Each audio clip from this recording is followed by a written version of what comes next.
करिए तैयारी।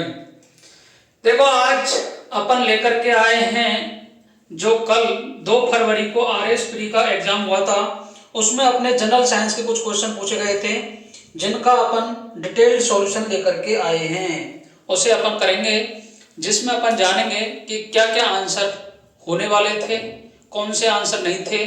तो अपन बात करते हैं क्वेश्चंस की। तो सबसे पहले क्वेश्चन की बात करते हैं। बहुत बढ़िया क्वेश्चन पूछे गए थे जनरल साइंस से।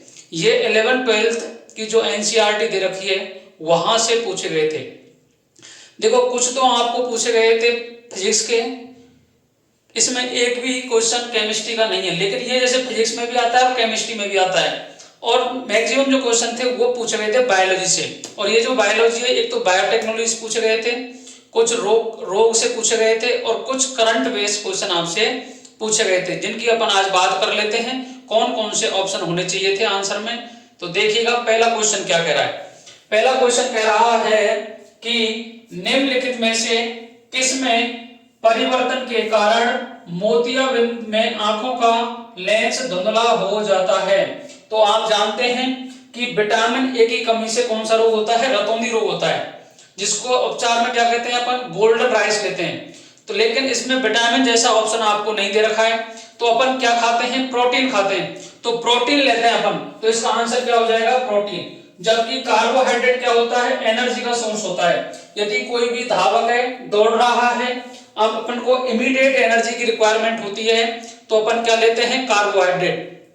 और जो वसा है इसमें सबसे ज्यादा एनर्जी होती है, लेकिन टाइम पीरियड बहुत ज्यादा लेता है, इसलिए वसा अपन यूज नहीं करते हैं। तो यदि इसमें ऑप्शन विटामिन होता ए तो विटामिन ए कर देते, और विटामिन नहीं है तो अपन के ऑप्शन क्या हो जाएगा, प्रोटीन। तो कौन सा ऑप्शन हो जाएगा, A option is the correct answer. आइए इस बात समझ में।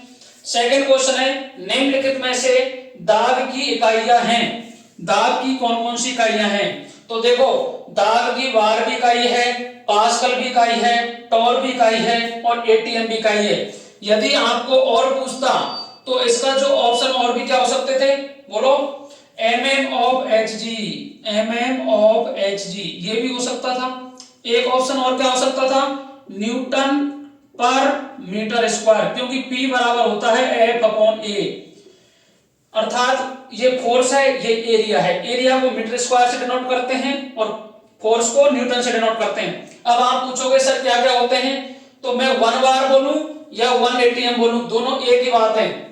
लेकिन 1 बार या बोलूं 1 एटीएम ये बराबर होते हैं 10⁵ पास्कल के या न्यूटन पर मीटर स्क्वायर के। इसको ऐसे नहीं लिखोगे तो 1.01325 भी लिख सकते हैं, लेकिन आप याद कर लो 1 बार 1 एटीएम बराबर होता है 10⁵ पास्कल के, और जो 1 एटीएम होता है ये बराबर होता है 760 mm ऑफ Hg के, और बराबर होता है 1 एटीएम किसके बराबर होता है बताओ, 1 एटीएम बराबर होता है 760 टॉर के। तो इस तरीके से इसमें कूट दे रखे थे कौन कौन से हैं, तो इसमें हो जाएंगे ऑल सही है, सभी सही है। इसमें mm ऑफ Hg होता वो भी हो जाता, न्यूटन पर मीटर स्क्वायर होता वो भी आंसर आपका हो जाता। इसलिए आपको समझना चाहिए कि जो प्रेशर है उसकी यूनिट एक से ज्यादा हो सकती है, अपन इनको पढ़ते हैं फिजिक्स में।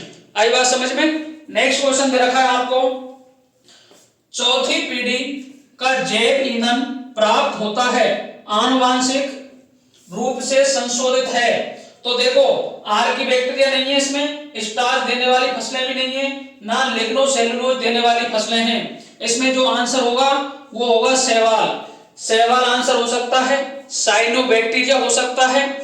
इसके बाद में जो सूक्ष्म शैवाल होते हैं वो हो सकते हैं, और जो खमीर उत्पन्न करते हैं वो भी इसके आंसर हो सकते हैं। लेकिन आपको एक ही आंसर दे रखा है शैवाल।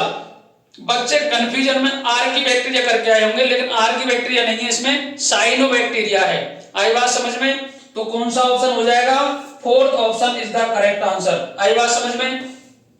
इसके बाद जो नेक्स्ट क्वेश्चन पूछा गया था वो है कि आपको बताना है विशिष्ट रोगवाहक जनित रोग और रोगाणु का प्रकार में कौन सा गलत समुच्चय दे रखा है। तो आपको 3 ऑप्शन करेक्ट दे रखे थे, जो ये दे रखा था ए ऑप्शन, एडीज, चिकनगुनिया और जीवाणु। जो एडीज मच्छर है ये वायरस है एक प्रकार का, और जो मानव में चिकनगुनिया रोग फैलाता है ये जीवाणु नहीं है, ये क्या है, वायरस है। तो इसमें ये जीवाणु वाला ऑप्शन क्या हो जाएगा, गलत हो जाएगा। आई बात समझ में। नेक्स्ट क्वेश्चन क्या पूछा गया था, क्वासी-ओरकर जो कुपोषण का एक प्रकार है निम्नलिखित में से किसकी कमी से होता है। तो देखो बात समझो, क्वासी-ओरकर रोग होता है ये प्रोटीन की कमी से होता है। किसकी कमी से होता है, प्रोटीन कमी से। और कार्बोहाइड्रेट की कमी से होता है मरासमस। मरासमस रोग किसकी कमी से होता है, कार्बोहाइड्रेट की कमी से होता है। ये क्वेश्चन 2014-15 में नीट में पूछा गया है। नीट जो डॉक्टर बनते हैं ना उस एग्जाम में एक क्वेश्चन पूछा गया है। ये वेरी वेरी इंपॉर्टेंट क्वेश्चन है, क्योंकि इसमें प्रोटीन और कार्बोहाइड्रेट दो ही रोग पूछे जाते हैं, एक तो मरासमस और एक क्वासी-ओरकर। तो क्वासी-ओरकर में क्या है तो उल्टा ऐड कर दो उसको प्रोटीन से, और कार्बोहाइड्रेट की कमी से क्या होता है, मरासमस। आई बात समझ में, किसी को कोई परेशानी, कौन सा ऑप्शन हो जाएगा बताओ, B option is the correct answer. Second option इसमें अपने को करना था। इसके बाद में निम्नलिखित में से किस कृत्रिम मधुरक का माधुर्यमान सुक्रोज की तुलना में अधिक होता है। तो देखो सुक्रोज क्या है, एक शर्करा है, शर्करा है जिसे अपन गन्ने से प्राप्त करते हैं। लेकिन आप याद करो जिनको मधुमेह होता है, मधुमेह रोग होता है या डायबिटीज होती है, उनके लिए अपन कृत्रिम मधुरक का प्रयोग करते हैं। तो इनमें देखो जो एस्पार्टम है ये 200 गुना ज्यादा होता है इससे, सुक्रोज से माधुर्यमान कितना होगा, 200 गुना। एलिटेम का होता है 2000 गुना, कितना, 2000 गुना। और जो सिक्रोलोज है इसका करीब 600 के करीब है, और जो सैकेरिन है इसका 550 के करीब है।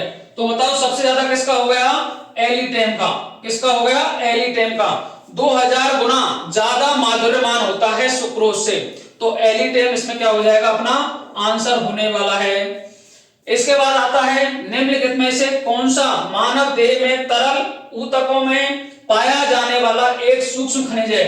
तो देखो ये क्वेश्चन पहले भी पूछा गया है, वहां आपको जो आयोडीन है उसकी जगह दे रखा है सेलेनियम। अब देखो एक तो होते हैं मैक्रोन्यूट्रिएंट्स और एक होते हैं माइक्रो, ये अपने 11th क्लास के खनिज और पोषण वाले चैप्टर में दे रखे हैं। तो आपको इसका जो आंसर है वो आएगा आयोडीन। क्यों, ये है हमारे शरीर का जो देह तरल है उसमें 15 से 20 मिलीग्राम ही मिलता है, बाकी सब ज्यादा मिलते हैं। आई बात समझ में, किसी को कोई परेशानी, तो इसमें आयोडीन हो जाएगा। और आयोडीन नहीं होता तो पहले